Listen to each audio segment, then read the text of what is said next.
পারুলের মাথায় বন্দুক ধরায় শিরিনকে উচিত শিক্ষা দিল রায়ান। হ্যাঁ বন্ধুরা, এমনটা দেখা যাবে। তাই সম্পূর্ণ জানতে ভিডিওটিতে লাইক দিয়ে চ্যানেলটি সাবস্ক্রাইব করে দেখতে থাকুন। গল্পের শুরুতে দেখা যাবে পারুলের এই বিপদের সময় বসুবাড়ির প্রতিটা মেম্বার এগিয়ে আসে। এমনকি মৌসুমীও নিজের গয়নাগুলো সব দিয়ে দেয়। তখন পারুল বলে, না না কাকিমা, এই গয়না আমি বিক্রি করতে পারবো না। তখন মৌসুমী বলে, বিক্রি করবে কেন? বন্ধক দেবে, তারপরে টাকা দিয়ে আবার ছাড়িয়ে আনবে। শোনো, নাও, এত বেশি কথা বলো না। তারপরেই যে যা টাকা পারে তাই পারুলকে দিয়ে হেল্প করে। তারপরে দেখা যাবে রাকাও নিজের জমানো 15,000 টাকা পারুলকে দেয়। তখন রাকা বলে, আমি তার এর থেকে বেশি জমাতে পারিনি। তখন দাদু বলে, শোনো, যা পেরেছো তাতেই অনেক হবে। সবারটা একটু একটু করে আমাদের টাকা ঠিক ম্যানেজ হয়ে যাবে। তারপর দেখা যাবে মনোজিৎ পারুলকে বলে, পারুল, কত টাকা হলো সবারটা মিলে? তখন পারুল বলে, কাকা বাবু, এই 4.5 কোটির মতো হয়েছে। তখনই মনোজিৎ বলে, ঠিক আছে, তাহলে বাকি 50 লাখ টাকা আমি দিয়ে দিচ্ছি। তখনই দেখা যাবে ছোট কাকিমা বলে, না, তুমি একটা টাকাও দেবে না। তখনই মনোজিৎ অবাক হয়ে যাওয়ার বলে, কি বলছো তুমি? তখন ছোট কাকিমা বলে, হ্যাঁ, তুমি একটা টাকাও দেবে না। এই মেয়েটার কথার ছলে তোমরা ভুলতে পারো, আমি ভুলতে পারি না। ওর জন্য কেন আমরা টাকা দেব বলো? সবাই পাগল হয়েছে, সবাই সবার টাকা দিচ্ছে, কিন্তু ওকে আমরা কেন হেল্প করব? তখনই পারুলের চোখে জল পড়ে যায়। তখন পারুল বলে, ঠিকই তো কাকাবাবু, কাকিমা তো ঠিকই বলেছে। আমার জন্য সবাই কেন আপনাদের জমানো টাকা দিয়ে দেবেন? আমার সমস্যা আমারই তো সলভ করার কথা। তখন কাকিমা বলে, হ্যাঁ ঠিকই বলেছে পারুল, তুমি ঠিকই বলেছো। তোমারটা তোমারই সলভ করার কথা। কি দরকার ছিল ওই শিরিনের সঙ্গে পাঙ্গা নেওয়ার? কি দরকার ছিল বলো? তোমার জন্যই তো আজকে এই সবকিছু হয়েছে। তোমার জন্য আমার ছেলের জীবনটা পুরো শেষ হয়ে গেছে। তোমার বোনের সঙ্গে বিয়ে দিয়ে আমার ছেলের জীবনটা একদম শেষ। আবার আমরা কিনা তোমাকে হেল্প করব? না, কিছুতেই হেল্প করব না। তখন পারুল চুপ করে দাঁড়িয়ে থাকলে ওইদিকে রায়ান প্রচন্ড রেগে যায় আর বলে, কি মাসিমণি, তুমি এই কথাটা বলতে পারলে? পারুল এই পরিবারের জন্য কি না করেছে বলো তো? পারুল এই পরিবারের সবার জন্য সবকিছু করেছে। কাকাবাবু যখন ওই বদনাম হয়েছিল, তখন কাকাবাবুকে ওই বদনামের হাত থেকে কে বাঁচিয়েছিল? এ পারুলই তো বাঁচিয়েছিল। তুমি কি ভুলে গেছো? তারপরে পারুল তোমাদের জন্য কি কিচ্ছু করেনি?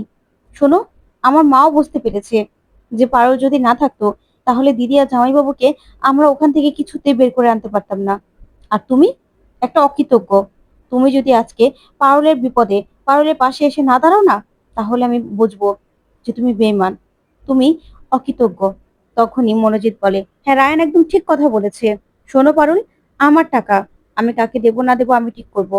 তারপরেই কাকিমার থেকে চেক বইটা নিয়েই পারুলকে 50 লাখ টাকার চেক লিখে দেয় আর বলে, শোনো, আমার টাকা আমি দিয়েছি।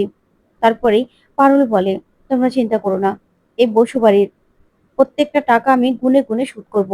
তখন কাকিমা বলে, হ্যাঁ পারুল, মনে রেখো, সব থেকে বেশি টাকা আমরা দিয়েছি, তাই আমাদের টাকার কষ্টের টাকা, রক্ত জল করা টাকা। তখন পারুল বলে, আমি জানি কাকিমা, কারণ আমি তো কৃষকের মেয়ে, আমি জানি কত কষ্ট করে টাকা উপার্জন করতে হয়।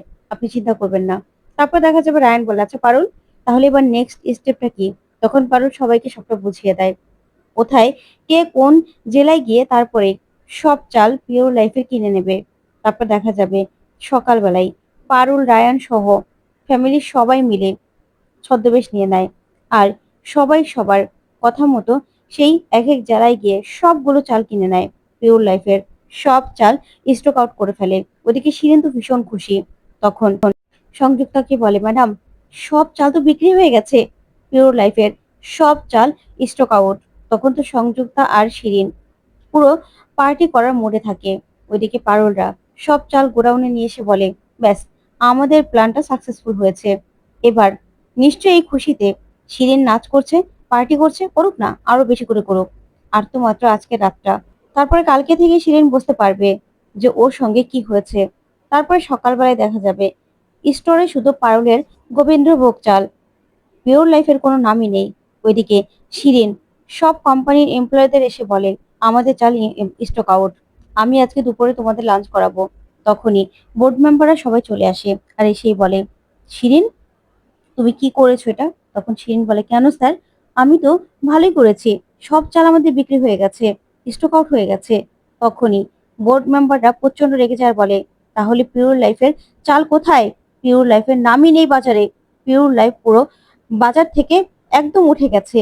তখন শিরিন বলে, কি বলছেন স্যার?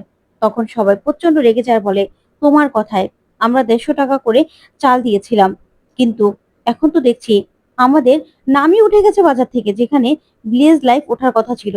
তখন শিরিন বলে, এটা কি করে হতে পারে? তখনই সেই বোর্ড মেম্বাররা বলে, তুমি যে ডিস্ট্রিবিউটররা চালগুলো কিনে নিয়েছে, তারা যদি বাজারে চাল না ছাড়ে, তাহলে চালগুলো কোথায়? তারা তো চালগুলো নিয়ে একদম উধাও করে দিতে পারেনি, তাই না? যদি ডিলাররা চাল কিনে থাকে, ফোন করো, তাদের সঙ্গে যোগাযোগ করো। তখন শিরিন কাউকে ফোনে পায় না। তখন বোর্ড মেম্বাররা বলে, পাবেও না, কারণ ওগুলো ছিল ভিলেজ লাইফের চাল একটা, আর সেই চালে পড়েছি তোমার জন্য আমরা। এখন দেখো তো কি অবস্থা, আমাদের পিওর লাইফ পুরো ডুবতে বসেছে তোমার জন্য। একটা ভিলেজ লাইফ নতুন কোম্পানি হয়ে আমাদেরকে ডুবিয়ে দিল, আর তুমি কিনা এখানে সবাইকে খাওয়াচ্ছ, লজ্জা করছে না? শোনো, তোমাকে আজকের দিনটা আমরা সময় দিলাম। আজকের দিনের মধ্যে তুমি পিওর লাইফের সব চাল মার্কেটে আনবে, না হলে তোমাকে চেয়ারম্যানের পদ থেকে আমরা সরিয়ে দেব।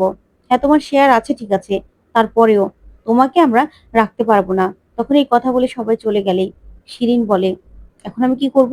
তখন শিরিন প্রচন্ড রেগে যায়। ওইদিকে পারুলের চাল প্রচন্ড বিক্রি হচ্ছে, সবাই পারুলের এই গোবিন্দভোগ চালই কিনছে। তখনই শিরিন গিয়ে বলে, পারুল, তোর এত বড় সাহস, তুই আমাকে এইভাবে এইভাবে ফাঁসালি? সব চাল তোরা কিনে নিয়েছিস কেন? তখন পারুল বলে, শোন, খেলাটা না তুই শুরু করেছিলি। তুই যদি আমার সঙ্গে ঠিক মতো বিজনেস করতি, আমি কিচ্ছু বলতাম না, কিন্তু এই খেলাটা শুরু করেছিস তুই, শেষ করে দিলাম আমি।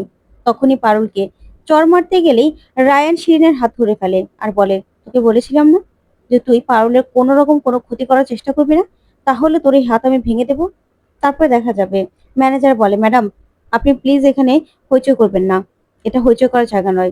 তখনই শিরিন রেগে গিয়ে ম্যানেজারকে চড় মারে, যা দেখে পারুল প্রচন্ড রেগে যায় আর বলে, শোন, তোর এত বড় সাহস হয় কি করে?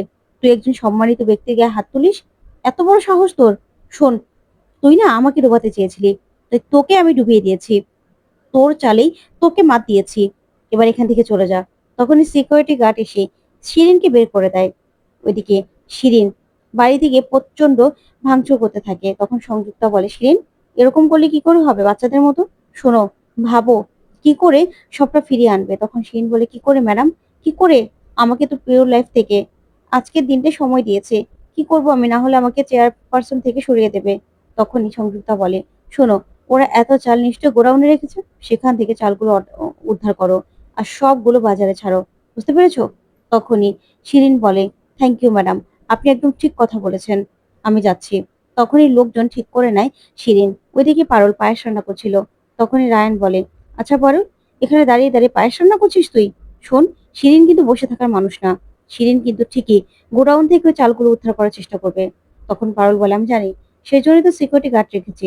তখন রায়ান বলে, সিকিউরিটি গার্ড? 4 জন সিকিউরিটি গার্ডের ভরসায় এসে তুই কি না এখানে পায়েস রান্না করছিস? শোন, শিরিন কিন্তু এভাবে বসে থাকবে না, আর শিরিন কি করতে পারে তুই ভালো করে জানিস। আর বোর্ড মেম্বাররাও না শিরিনকে অনেক কথা শুনিয়েছে, সেখান থেকে সরিয়ে দেওয়ার চেষ্টা করছে। তাই তোকে কি করতে হবে তুই বুঝতে পারছিস তো? তখন পারুল বলে, আমি কি করব? তখন রায়ান বলে, বলারই দরকার ছিল, আমি তোকে বলেছি, এবার তুই কি করবি বুঝে নে। ওইদিকে শিরিন ঠিকই ওর লোকজন নিয়ে গোডাউনে ঢুকে পড়ে। চাল সরাতে গেলে তখনই পারুল লাঠি নিয়ে সেখানে যায় আর বলে, শিরিন গে, তোর এত বড় সাহস! তখনই শিরিন পারুলের মুখোমুখি হয়। তখনই পারুল বলে, তোকে আমি এখান থেকে কিছুতেই বেরোতে দেবো না, কিছুতেই না। তখনই শিরিন পারুলের মাথায় বন্দুক ধরলেই ওইদিকে রায়ান বড় এক দাঁড়িয়ে সেখানে চলে আসে, এসে শিরিনকে আটকায়। তো বন্ধুরা, কেমন লাগলো আজকের আপডেট কমেন্ট করে জানাতে ভুলবে না। ধন্যবাদ।